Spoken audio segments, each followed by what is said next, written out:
Welcome to another episode of Breadcrumbs from the Soul, a radio station dedicated to finding those hidden miracles in life's everyday circumstance.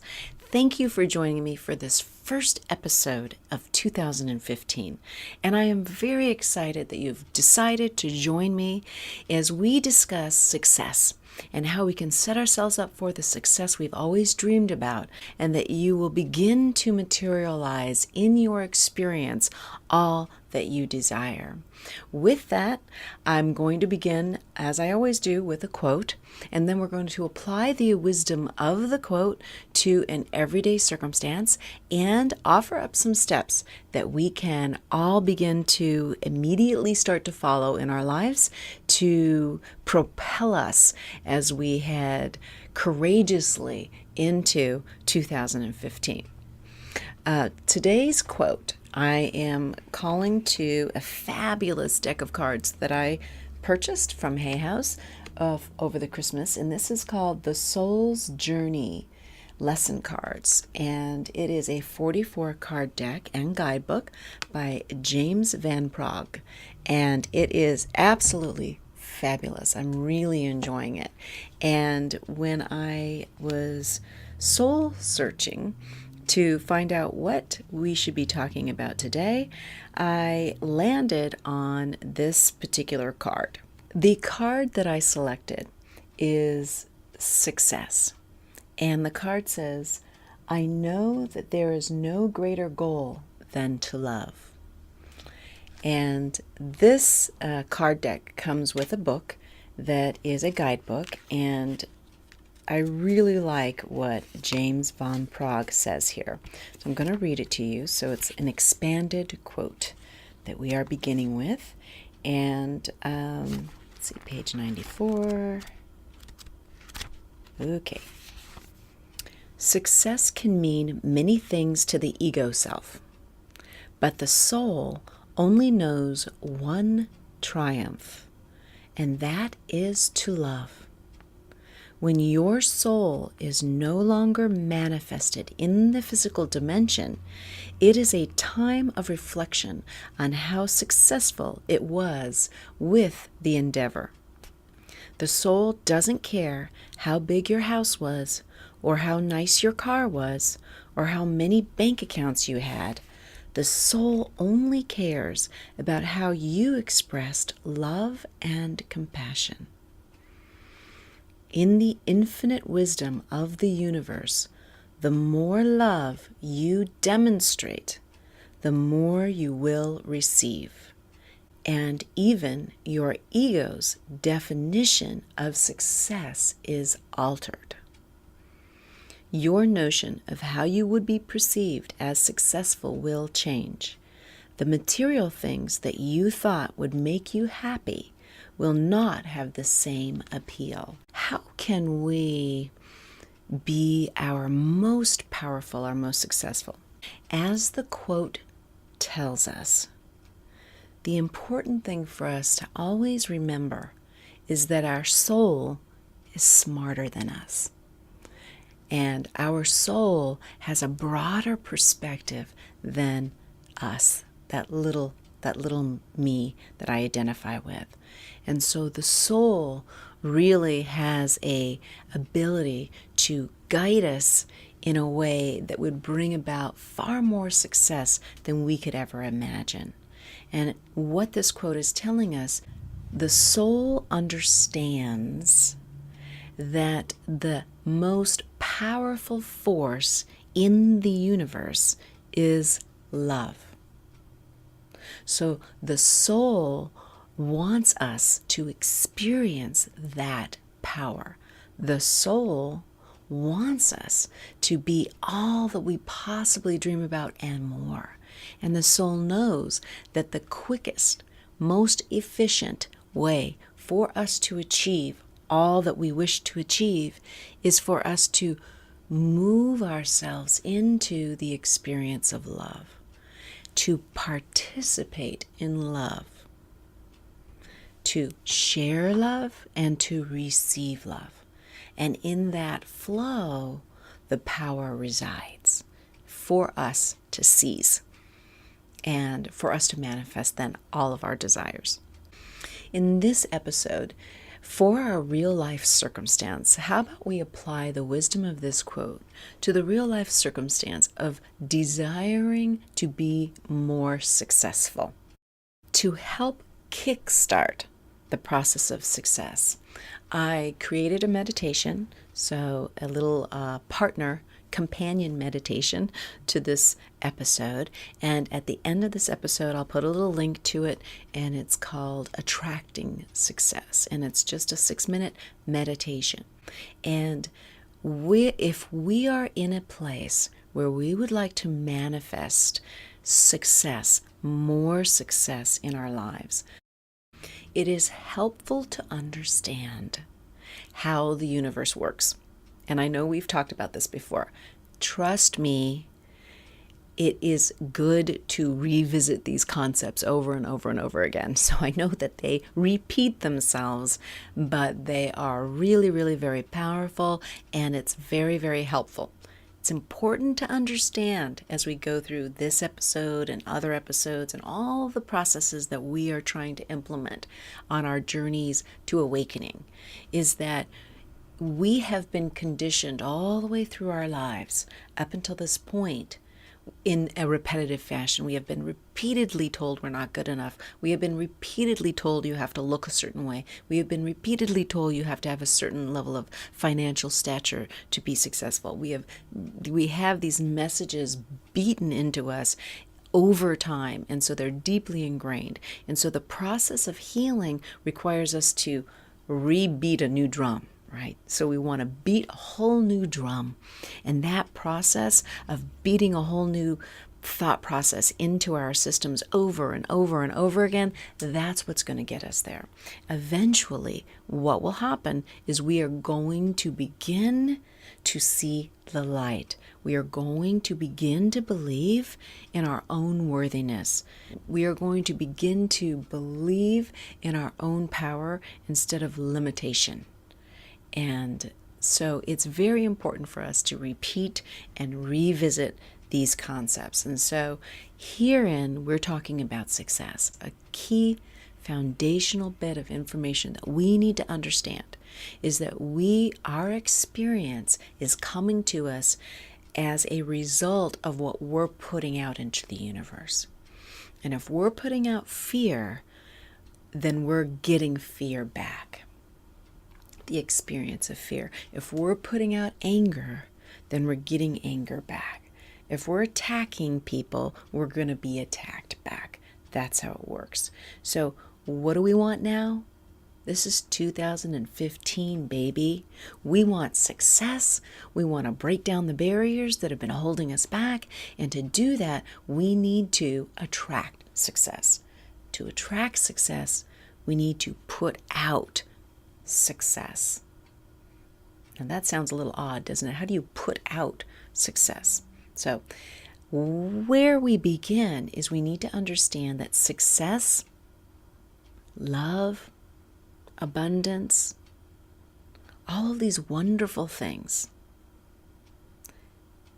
these are all part of the entirety which is included in love.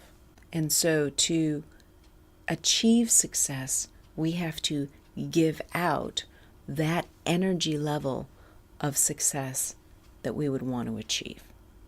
And to do that, all you have to do, and this is what the meditation walks you through, all you have to do is step 1. You want to begin by allowing yourself to recall times in your life when you were successful. And why is this important? It's very important for you to feel the success, to allow yourself and your emotions, your energy to empower, to flow energy into a feeling of success. And so begin by raising your feeling. It's kind of like raising your endorphins. When you walk, you feel better because your endorphins raise. You're raising your energy level.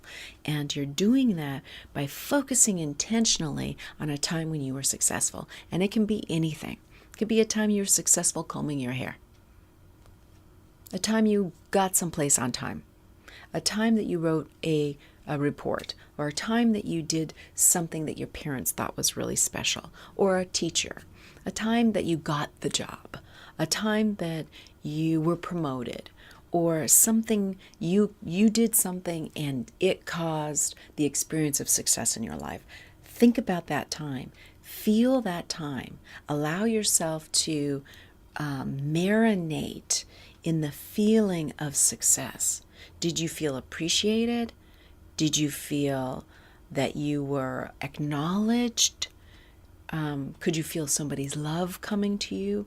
What was it that inspired you about that feeling of success? Was it that you got a pat on the back? So you want to put yourself in that position. And for everything that you can answer, pull out a piece of paper and write it down. Write down everything that you experienced during that moment of success in your life. And for everything that you write down, those are the things you want to give to somebody else, that you want to encourage in somebody else.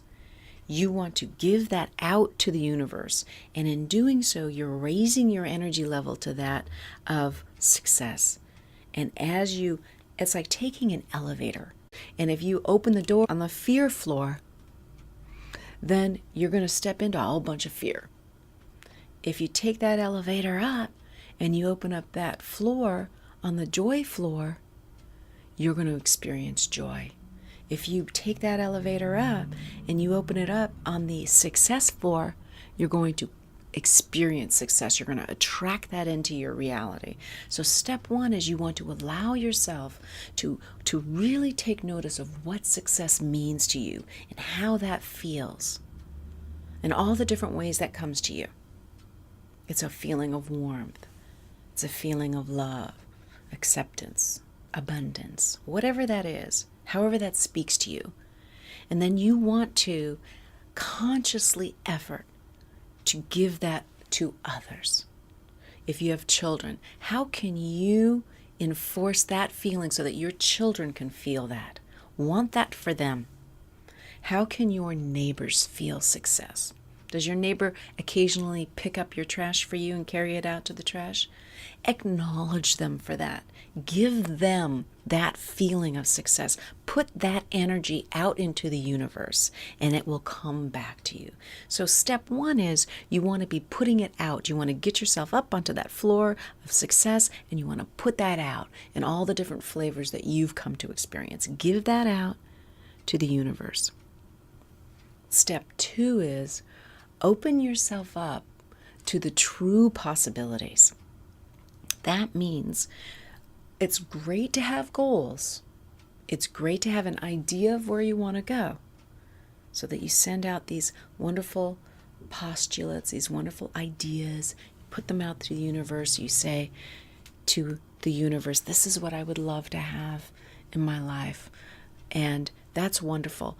But then end that little asking with another statement, and that is, may I have this or whatever you feel is in my highest best good.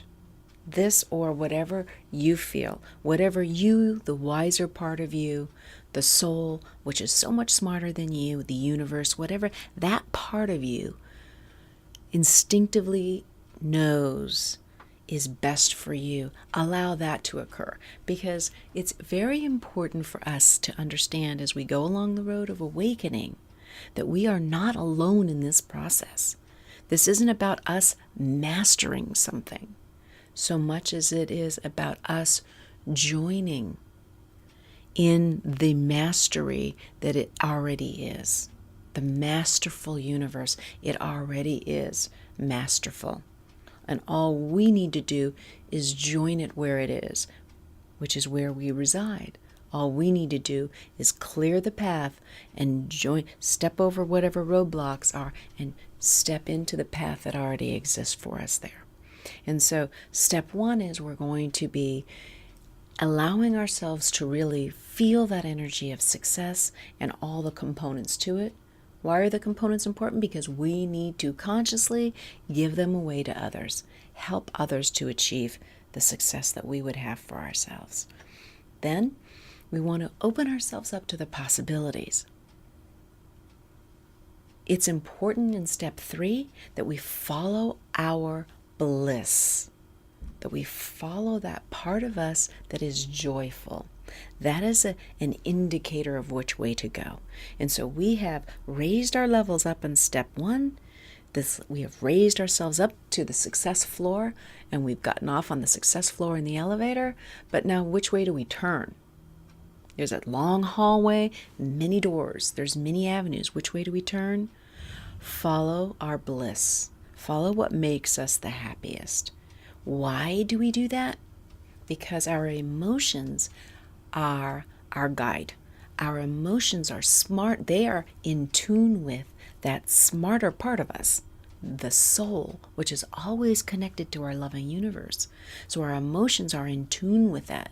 So that's your soul speaking to you. So if my soul was talking to me, it'd be like, young lady, that thing that makes your heart sing, that thing that makes you the happiest, that is, I know, where you want to be. So I'm going to use that emotion of making your heart sing to guide you towards the path of least resistance. Step 3 is we are following that emotion of happiness. We are following our bliss. That's our indicator. That's going to tell us to go right, go left, go up, go down. Step 4, we're going to trust that our wiser part of us that's guiding us has the answers, and we're going to courageously step forward into that which we know is best for us. So it's courageously stepping forward. Now, keep in mind, we have been conditioned, beat with the same information year after year from the time we were little, that we should just fit into a box. You should figure out what you want to do, figure out what you're going to specialize in college, get a degree in that, then you start on the ground level, and then you work your way up, and then you try to get a retirement, and then you retire, and then you kind of rest. I mean, it's like this whole scenario. We see it in all the movies. We have had this conditioning. My soul knows what's best. If my soul is guiding me in a different direction, I need to go that way. So we have to be courageous as we look in the mirror and we assess what is our truth. Now I've got to go within, check myself. When I'm realizing that I'm in alignment with my bliss, I'm in alignment with my happiness, I have to trust that my soul knows what is best for me and knows how I can, with the it may seem like it's not, but the path of least resistance. If you overcome whatever issue you have to deal with, and you get to that point of being able to live with whatever your truth is, and you speak it and you live it, the freedom that you feel, the power that propels you into the next step in a way that would have taken you years and years, misery.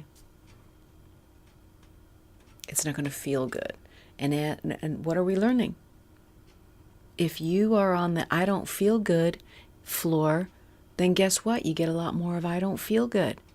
You have to be up on the happy floor to be happy. You have to be up on the success floor to be successful. You have to be on the right floor. You have to take that elevator to the right level in order to get that which you really desire. And you can't get there if you're feeling horrible. And you feel horrible, you feel bad, you feel depressed, you experience lack and limitation.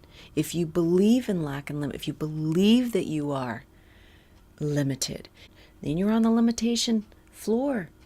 You can't get to the success floor from the limitation floor. You got to get back on the elevator, and you got to get to the right floor. And how do you do that? You've got to give back out. You've got to take that outward motion to push that button on the elevator to take you to the right floor. You got to reach out and push that button. You got to put it out first. You don't just stand in the elevator and be like, I really want to be on the success floor. I wish this elevator would go to the success floor. I don't know why this elevator wasn't going to go onto the success floor. You're going to have to muster up the energy, pick up the hand, push the button. Success floor. I'm going to put it out there. That's me. I have to do that. I'm going to take responsibility for my success. I'm going to give that to the universe. And in doing so, I'm pushing that button that I go right up to that floor of success, and that universe just showers me with it. As you meet head on fearful, challenging circumstances, the most important thing to remember is what's really important. And what's really important isn't the money or the car. And I'm not saying you don't get to have those things. You get to have those things. It is wonderful to have those things. It is ideal to be able to experience the full abundance of the universe. That means those things. That means money, it means the car, it means everything else. But to know that that's not what you most desire, that having a car isn't going to get you anywhere. Oh, I mean, it might get you to, Disneyland, but it's not going to get you anywhere on your journey of awakening. What's going to get you anywhere on your journey to awakening is participating in the love from which you come, that loving source. And to participate in love, here's the fun part, that just opens up the flood channels for everything that's love to materialize in your life. That's abundance in all forms. Abundance of money, abundance of time, abundance of love, everything, abundance of youth, everything, abundance of health, everything that you can possibly consider to be successful flows to you without stress when you are operating in love and from love. The soul knows that. And so, therefore, the soul is trying to guide you as quickly and easily as possible through your emotions of being happy, through your emotion of bliss, and trying to get you to take the path of least resistance. Now, sometimes we have to face things. We have to face others who don't get it yet. Parents who might disagree with our choices. Society that might disagree with our choices. But the society is a worldly manifestation, just like a car is a worldly manifestation. You don't take the car with you when you transition out of your body and return to your loving source. You don't. The only thing that really matters is that experience of love, that participation of love. And so to step forward courageously, follow that bliss, even when it goes against something that you've been taught, some worldly expectation. Understand the soul desires love above everything else. The soul understands the powerful force of love is more powerful. It's just like the Disney movie Frozen. And in that movie, we discover that the power of love is stronger than the power of fear. It's the same thing. Beautiful message. The power of love, and the soul knows this. Reach for that love, participate in that love, and the success that you desire will flow unto you beautifully. Push the button, you put it out there, the elevator goes up, the door opens, and you're on the success floor. Welcome. This is where you belong. I hope that you find these steps to be helpful as you crack open the door to 2015 and create and attract the success that you deserve. You are worthy. I hope that you join me for my next episode of Breadcrumbs from the Soul next Wednesday, 7 p.m. Pacific Time. I hope that you have a blessed week.